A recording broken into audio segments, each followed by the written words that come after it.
Last time we proved the portmanteau theorem, which is a list of equivalent statements of weak convergence of probability measures on metric spaces. Here's that list again. Notably, 1, 2, and 5 are relevant points. The definition of weak convergence in terms of testing against continuous bounded functions is equivalent to testing against a smaller class of functions, bounded Lipschitz functions, and both of those are equivalent to set-wise convergence of the measures over mu continuous sets, where mu is the target measure. That is, all that matters is continuity for the putative limit measures sets.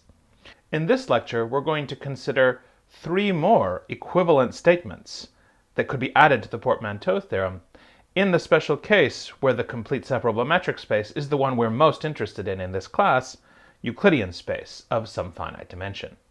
Let's get right into it. First, we can reduce the class of test functions even more. If we have Borel probability measures, mu n and mu, on Rd, then mu n converges weakly to mu if and only if you get convergence when testing against all continuous compactly supported functions. Notice that continuous compactly supported functions are, of course, bounded, since any continuous function on a compact set is bounded, and these are 0 outside a compact set as well. And so this is an even smaller class of test functions. In order to prove this, we first need a lemma, which is that if this condition, you get convergence when testing against continuous compactly supported functions, holds true, then if we look at the measure mu n of the closed ball of radius r, that tends to 1 uniformly over n as the radius goes to infinity. Of course, for each n, since mu n is a probability measure, that tends to 1 as the ball fills out all of the probability space Rd. But it could, in principle, be true that the rate varies with n in such a way that this infimum does not go to 1. But that doesn't happen here. If we have this apparently weaker notion of weak convergence, then in fact they all go to 1 at a uniform rate. Let's prove that. We're going to do it again with a kind of continuous cutoff function, similar to the one we used last time, but normalized differently. Let gr be the function which is 1 on the positive reals up until r over 2, and then slants down to 0 by r and is 0 afterward. If you like, we could write a formula for that, but the picture does the same job. Now we're going to define a nice continuous function on Rd, psi r, by taking psi r to be gr of the distance of x from the origin, the modulus of x. Now notice that that rotationally invariant function is greater than or equal to the indicator function of the ball of radius r over 2, which would correspond to cutting off like that. But it's also less than or equal to the indicator function of the ball of radius r, which would correspond to cutting off like that. So it's stuck in between those two, which means, integrating with respect to any of the measures, we for example have that the integral of psi r against mu n is less than or equal to the integral of the indicator of the closed ball of radius r, which is just mu n of that closed ball. From that inequality, we see that the lim_inf of mu n's of the closed balls is greater than or equal to the lim_inf of these integrals. But psi r is a continuous compactly supported function, and so under this assumption, that means that this lim_inf is actually a limit, and then using this inequality here, that's greater than or equal to the measure mu of the closed ball of radius r over 2. No, because mu is a probability measure, the measure of that ball also increases to 1 as r or r over 2 go to infinity. And that means that for any positive alpha strictly less than 1, the measure of that closed ball exceeds alpha for all sufficiently large r. Coupling that with this inequality, that means that for all sufficiently large n, mu n of the ball of radius r exceeds alpha as well. Now, if we look at all of the indices less than that n alpha, we also have, for each k, that mu k of the closed ball of radius r increases to 1 because they're all probability measures. And so that means that for each one of those, we can take a sufficiently large r that the lim inf over all n will exceed alpha. Therefore, we have that the lim inf in question is bigger than or equal to alpha for any alpha strictly less than 1, and therefore it must actually be 1. The property we just proved in this lemma, that these are all uniformly close to 1 in the limit, is called tightness, and we will examine tightness of probability measures in the next lectures. But for now, let's use this result to prove the theorem. As we already noted, since continuous compactly functions are continuous and bounded, we get the forward direction that weak convergence implies this nominally weaker notion of convergence. So let's look at the converse. Take any continuous bounded function. We need to show that the integral of mu n against it converges to the integral of mu against it. The way we're going to do that is to approximate that continuous bounded function by continuous compactly supported functions, and we'll do so just by multiplying by that continuous cutoff function psi r that we constructed in the last proof. This is a continuous compactly supported function on Rd. It's continuous because it's a product of two continuous functions, and it's compactly supported because this one is 0 outside the ball of radius r, and so therefore is that one. Now we'll see that this is a good enough approximation to get this limit. If we look at the integral of f against mu minus the integral of f against mu n, we can bound that as usual by three terms. First comparing f to fr when integrating against mu, then comparing mu to mu n when integrating against fr, and finally comparing fr to f again, this time integrating against mu n. Now in this first term, there's no n, so we can simply ignore the lim sup there. And in order to control that term, we notice that fr increases to f as r goes to infinity, and therefore by the monotone convergence theorem, or the dominated convergence theorem if you like, since f is L1 being continuous and bounded on a probability space, we get that this term goes to 0 as r goes to infinity. The second term goes to 0 as n goes to infinity by our assumption, since psi r is continuous and compactly supported. So what we're going to do is let n go to infinity and then choose r as we do so to make this negligible in the limit.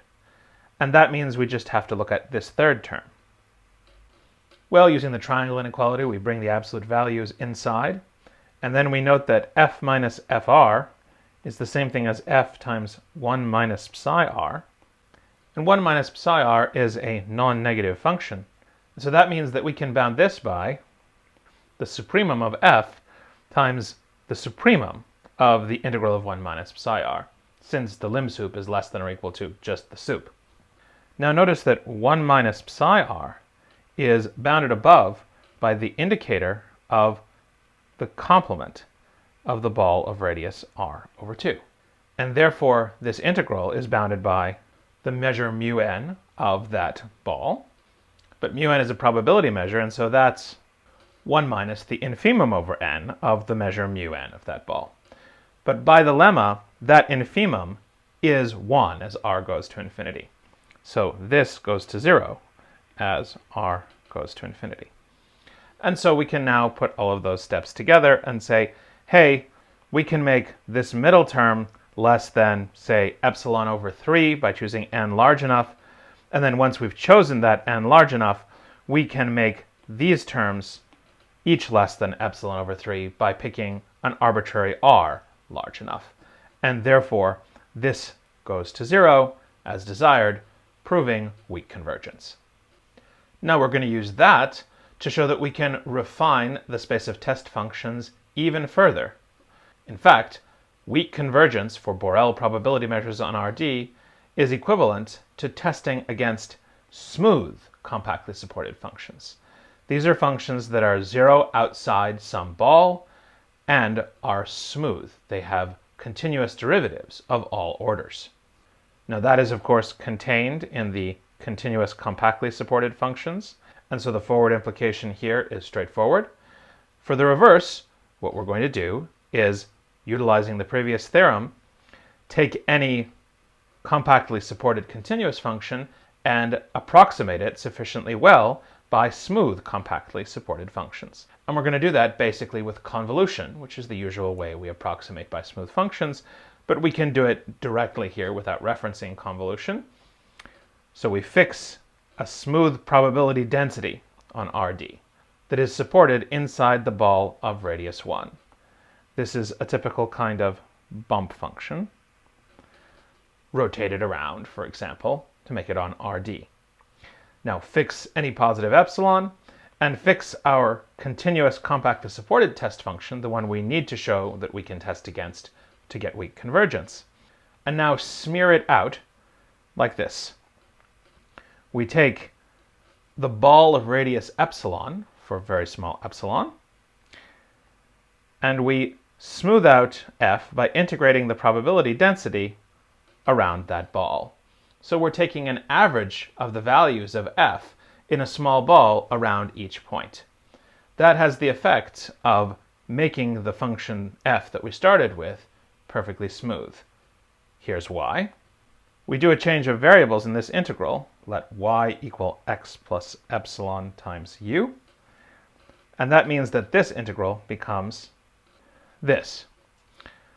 Now f has been relegated to the density that we're integrating against, and all of the action, that is the variable x, is in this smooth function rho. And now we can differentiate under the integral repeatedly, and I'll leave you to reference our earlier lecture on differentiating under the integral and using the nice properties of this continuous compactly supported function and this smooth density to justify that differentiation.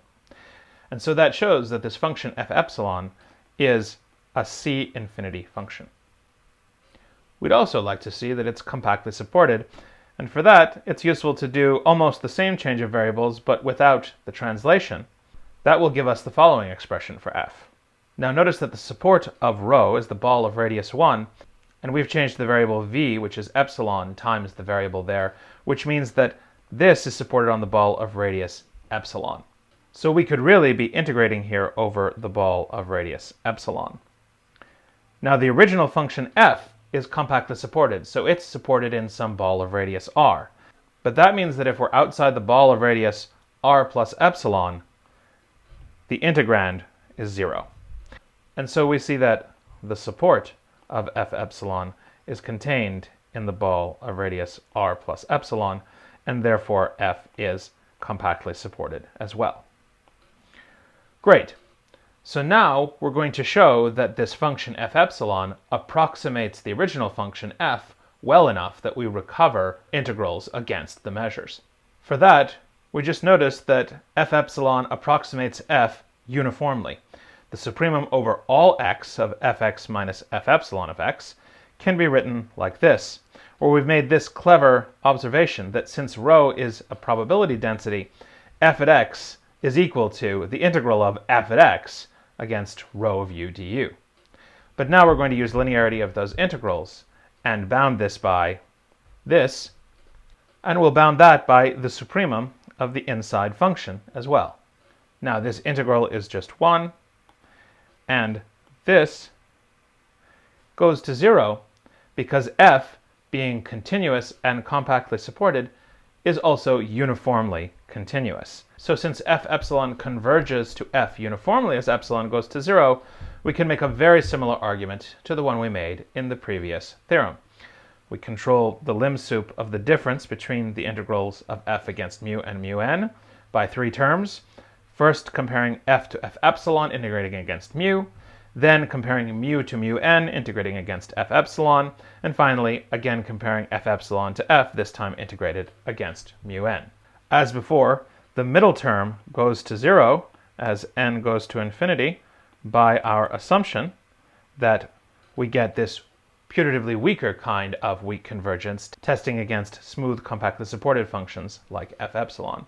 To control the other 2 terms, let's just give this supremum a name, m epsilon. We just showed that m epsilon goes to 0 as epsilon goes to 0, and these terms are each less than or equal to m epsilon because they are integrals of this function against probability measures. And so we first take n large enough that this is as small as we like, and once we've done that, we make these arbitrarily small as well, and combine the results to prove the theorem. So now we've seen two more statements we can add to the portmanteau theorem, both allowing us to restrict the required set of test functions further. Our final third equivalence statement is going to be in the special case that D is 1. That is, Borel measures on the real line, the kind that are the distributions of random variables. To state the result there, we need a little bit of notation. Given any function between topological spaces, f, let cont of f denote its set of continuous points. That is, it's the set of points in the domain where the function is continuous, and the complement of that set is the discontinuous set disk of f. Why are we going to use those? Because now we're going to be interested in cumulative distribution functions of probability measures on the real line. If mu is any Borel probability measure on the real line, we know that it's a Stieltjes measure, which means that it is determined by its cumulative distribution function, f, which is just the measure of the set from minus infinity up to t closed. This is a right continuous increasing function that tends to 0 at minus infinity and tends to 1 at plus infinity. So since our measures are determined by those functions, we'd sure like to be able to make a statement about convergence of measures in terms of convergence of those functions. And here is that statement. Given Borel probability measures on the real line, mu n and mu, and we let fn be the cumulative distribution function of mu n and f be the cumulative distribution function of mu, then mu n converges weakly to mu if and only if fn converges pointwise to f. Sort of. That's not true, because we can look at the same example we started our discussion with in the previous lecture. Suppose we take a sequence of real numbers an, and this time let's make it a strictly decreasing sequence that converges to a real number a. Let's look at the cumulative distribution functions of the point mass measures of an. So for a1, that's flat over here and drops off to 0. For a2, it continues this way, and a3, and so on. So what can we say about the limits of those? Well, if t is less than a over here, then it's pretty clear we never get there. Similarly, if t is greater than a, then because the sequence decreases to a, we're eventually going to pass the point t, in which case our value will be 1. So that's looking good, that's looking close to this function here, but what happens at a? Well, here's the rub. At a, because an is strictly greater than a for all a, this is constantly equal to 0. And that is not the value of this function at a. So we get disagreement there. So that means that this cannot be true, because we know that this measure does converge weakly to that measure. What is true is that we get this convergence at all of the continuity points of the limit CDF f, and that is equivalent to weak convergence in this case. Let's conclude our lecture by proving that. For the forward direction, if t is a continuity point for the CDF f, that is precisely the statement that the measure mu has 0 mass at t. Now notice that the singleton t is exactly the boundary of the half-infinite interval minus infinity up to t, and so this is the statement that that interval is a continuity set for the measure mu. And so therefore, by the portmanteau theorem, we get that fn of t, which is mu n of that mu continuous set, does converge to mu of that mu continuous set, which is f of t. That gives us the forward direction. For the reverse direction, we need to work a little harder. So suppose that we know that this holds. We would like to show that mu n of any mu continuous set also converges. But mu continuous sets are rather hard to characterize. Instead, we're going to compare directly to one of our previous results from this lecture and show that testing against continuous compactly supported functions gives us the limit that we need. To do that, note that the limit CDF f is a non-decreasing function, and that means that its set of discontinuities, which are all jump discontinuities, must be countable. That means that the continuity set of f is the whole real line minus a countable set and is therefore dense in the real line. That's useful because we're now going to be able to pick any partition that we want of continuity points. So we're going to basically do a Stieltjes integral here. Fix any compactly supported continuous function, and as we already noted, that means that it is uniformly continuous. That is, for any epsilon, there is a delta uniform over the whole real line, so that the distance between 2 points being less than delta guarantees that the distance between their images under f is less than, say, epsilon over 2. Now here's what we're going to do. We're going to fix a partition of the support of f with these k points for some large k, where all of those points are continuity points, which we'll have impunity to do because the continuity points are dense, such that the partition mesh, the distance between any two consecutive partition points, is less than this delta. Now we're going to approximate the function f with a simple function on that partition. This one here, on the interval from xj minus 1 up to xj, it's just given by the value of f at the right endpoint. We could use the left endpoint or some point in between. It won't matter. By our construction here, f pi is uniformly close to f. The supremum of the difference is less than epsilon over 2. That's because outside the support both of the functions are 0, and inside the support any point x is in exactly one of these intervals, and on that interval the value is f at xj, which is less than epsilon over 2 away from f at y for any other y in that interval because of the partition mesh. Therefore, the integral of f against mu n minus the integral of f pi against mu n is less than or equal to the integral of f minus f pi, an absolute value against mu n, and because f minus f pi is less than epsilon over 2 uniformly, and mu n is a probability measure, that's just less than epsilon over 2. And that same estimate, of course, holds also if we remove the n's here and use the measure mu instead. But what is this integral of f pi? That's a Riemann sum. It's equal to the sum of f at xj times the mu n, or mu if we're using that measure, of the partition interval from xj minus 1 up to xj. But mu n of that interval is exactly fn of xj minus fn of xj minus 1.